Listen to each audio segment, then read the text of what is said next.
اسی طریقے سے منفی سوچ دیکھتے ہیں اللہ کی کتابوں کے بارے میں. کتنے لوگ ہیں جو قرآن مجید کو صرف اس لیے نہیں پڑھتے کہ پڑھا تو گمراہ ہو جائیں گے. پچھلے دنوں میں سٹاف میں تھا تو ایک پروفیسر صاحب کہنے لگے کہ میں یار بڑا پریشان ہوں. میں نے کہا کیا ہوا؟ کہنے لگے میں قرآن مجید رمضان میں ترجمے کے ساتھ پڑھتا رہتا ہوں. میرا سبجیکٹ حالانکہ یہ نہیں ہے لیکن مجھے کمال اس کتاب کی عظمتیں نظر آتی ہیں. کہتے مجھے اچھا لگا, میں نے کلاس میں بچوں کو کہہ دیا کہ رمضان کے ساتھ مسلمان کا جو تعلق ہے اسے نبھانا چاہیے, رمضان کے اندر قرآن مجید ترجمے سے پڑھیں.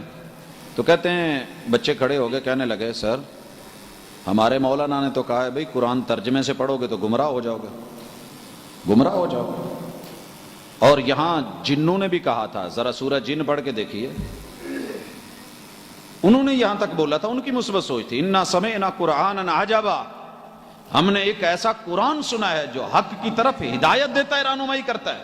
اور آج کا مسلمان, پڑھا لکھا مسلمان, ممبر و محراب کا وارث, منفی سوچ رکھ کے بیٹھ گیا, قرآن پڑھا تو گمراہ ہو جائیں گے. بھائیو واقعی ہو جائیں گے. اگر ایک بندہ سچے دل سے قرآن مجید ترجمے سے پڑھ لینا, ساری زندگی کے لیے کسی مرے ہوئے انسان کی چوکھٹ پہ جا کے جھولی نہیں پھیلائے گا. قوم کو ڈر ہے کہ اگر انہوں نے قرآن پڑھ لیا تو بھاگ جائیں گے.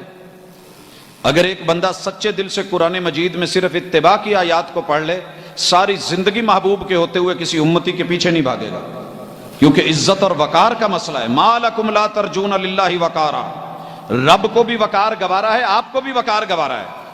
آپ کی دکان کو چھوڑ کے اگر کوئی دوسری دکان پہ صرف سودا ہی لینے چلا جائے نا, کپڑے سلائی کروانے, تو ہم دل میں ایک انک رکھ لیتے ہیں کہ یار اس نے اچھا نہیں کیا, چلے کبھی موقع پڑا, اسے کوئی ضرورت آئی تو بتاؤں گا.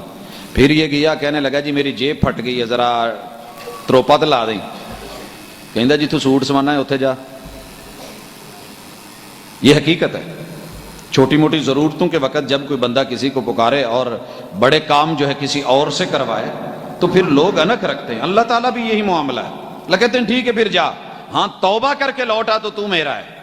مثبت سوچ رکھے اپنے رب کے بارے میں. قرآن ہدایت ہے, اس سے تعلق رکھیں, منفی سوچ اس کے بارے میں نکالیں.